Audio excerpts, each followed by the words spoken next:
Hey guys, here I'm at Beaver Greens with the Phantom 4 and I just flew it. Man, I'm telling you, this thing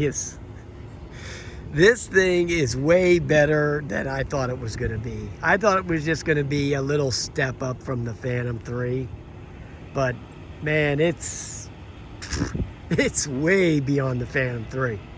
And this is just the regular Phantom 4. This ain't even the Pro and 2.0 and 3.0 and all that, all that stuff, those upgrades. This is just the old stock original Phantom 4. Man, this thing is so stout, and the wind, it's a little windy out here today, no problem.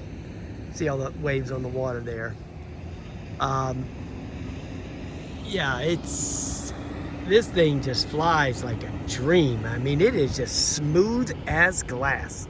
So yeah, I mean, I'm digging the hell out of this thing, man.